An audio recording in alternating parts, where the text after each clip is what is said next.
Well, for the last 10 years, I've been really obsessed with this audience topic, and master thesis, my PhD dissertation, dozens of books, textbooks, guidebooks, and so on, written for many organizations, hundreds of trainings and seminars in, Middle East, North Africa, Europe, all over the place.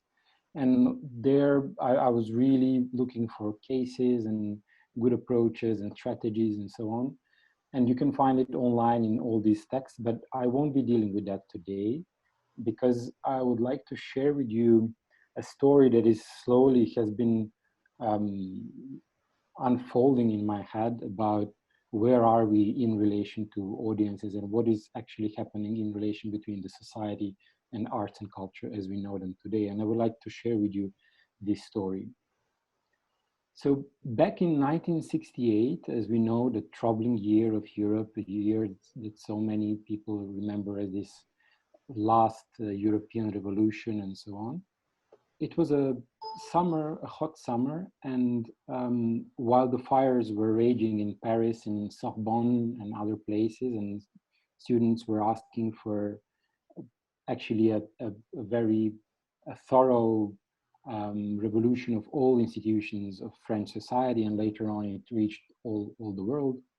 Actually, a group of artists and especially theater directors and concert producers met in one theater in Villeurbanne near Lyon.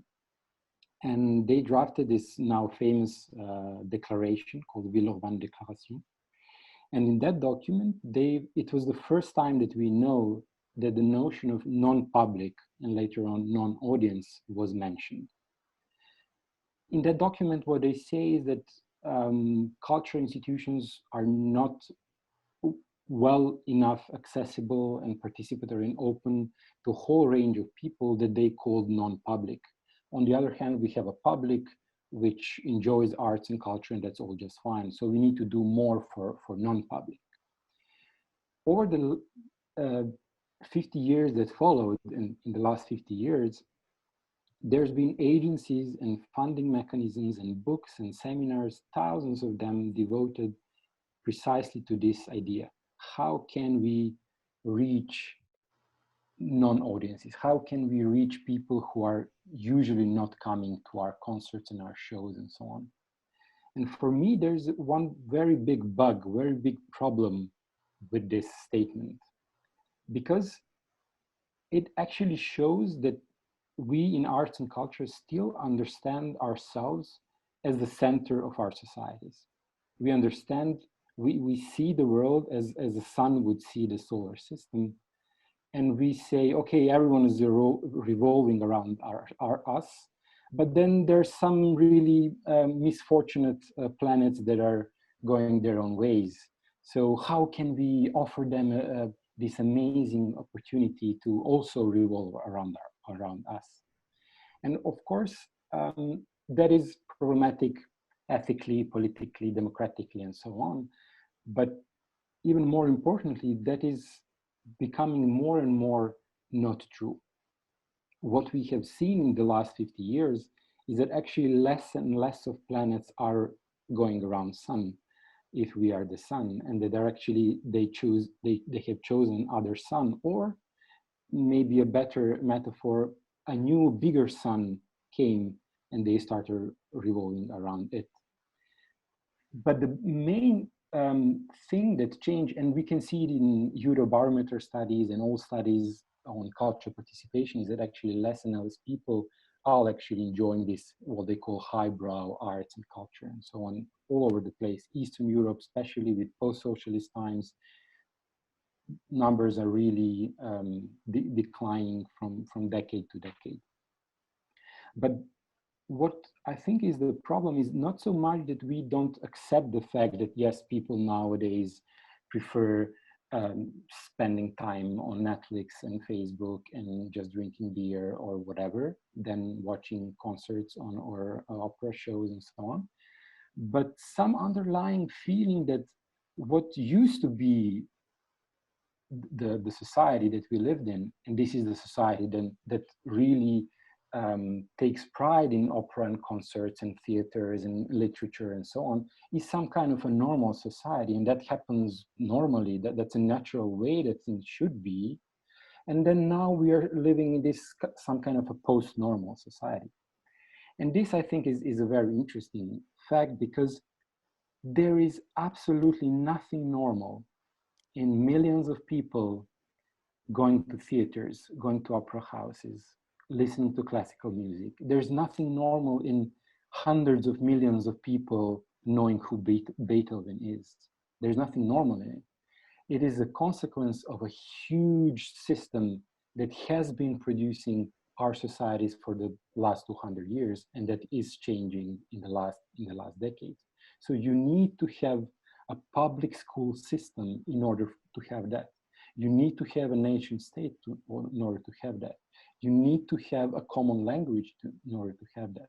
You need to have state budget, big state culture budget to have that. You need to have these big buildings in the center of the cities, very nice buildings where museums and theaters and concert halls are, in order to have that. So it didn't happen just normally. It was created by this massive force that was reigning Europe mostly for, let's say, 150 years. But what is happening now since the 50s is that there is a new empire on the horizon. There is a new empire of industries, of governments, of big organizations with big budgets called Disney or called Netflix or Facebook or this and that are now actually constructing these big institutions, big networks, new schools, new ways for hanging out. So there's a new force that is creating some kind of a new normal. And what we are seeing more and more is that actually people are influenced by this huge, huge force. And there's some kind of a clash between these two forces. But we know the history and we know who won in this clash. Simply nowadays, our attentions, or the attention of most of our people, are tied to television, to their smartphone screens, to all other places. Attention span has shortened, and so on and so on. You know the story. But what we need to change is this feeling of our centrality. And I think no matter what we do as audience development efforts, we need to start not from the perspective that we are in the center and there's something broken in our societies, but to really start from the place that, for example, some underground punk movement started, or rock and roll music started, or rave music started. We are now the margin. We need to accept that we need to accept, these guerrilla marketing or communication styles, that we are somewhere on the margins of our communication spheres, on our media, and so on. And this is the place from where we need to slowly build our relations with audiences. Now, what that means, when we talk about collaboration, we usually talk about collaboration with big public media and big public schools, and because we still feel that we are one of these big, big forces, but we are not anymore. Maybe instead of collaborating with schools, which I'm always for, of course, why not collaborating with gaming industry, or why not collaborating with a very popular cafe or restaurant?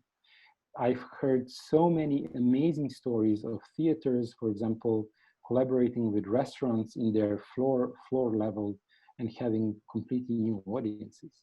I've heard dozens of stories of new theaters and concert halls, for example, in Athens during the crisis, because their public system collapsed, that actually have built their new institutions, new theaters, for example. And can you guess what is at the center of their buildings? It's cafes. It's not because people prefer beer over theater or music. That's not the fact. The fact is that people like to hang out to each other. So we should, with our programs, come closer to where people like to hang. What Maria was talking was one of my points, and she did it brilliantly, so I won't mention it, but definitely audience, we cannot teach musicians, actors, whoever, not to communicate with their audiences. It's the end of that era. we also need to actually pay attention not to the public as such, and this is many organizations errors when they say who. When I ask my students like who is your target group, they say everyone. Well, no, everyone is not your target group. You have to know, as Maria said, you have to know your target group. You have to know where they come from, what's their world, how they feel, where do they go, how do they walk, how do they like to spend their money and their time, how do they like to hang out, and try to.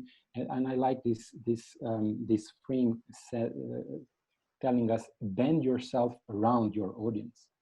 Now, these can be around markets and grocery stores, cafes, a popular place by the river, in parks, wherever people are. This is where we need to be.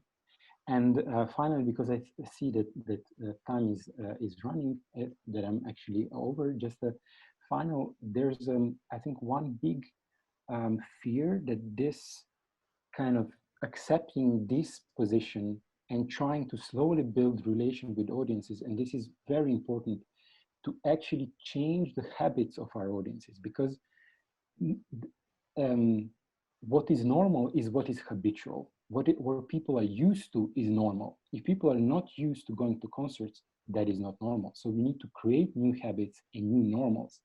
And I think that there's a big fear that that will banalize things, water down, dumb down. There's whole this series of notions that how we are afraid of this and saying no, we shouldn't. And I think that's a big, actually just a big fear speaking from us, telling us no, we shouldn't actually do that, because there's so many examples which have maintained their level of how to say performance and exceptional virtuosity and so on, but still being able to communicate with the people who are sensitive to that, in the places that they are sensitive at, and so on. And just a final note, I like very much every summer in Novi Sad, the Student Culture Center, they park their boat on the quay by the most beloved route for evening strolls.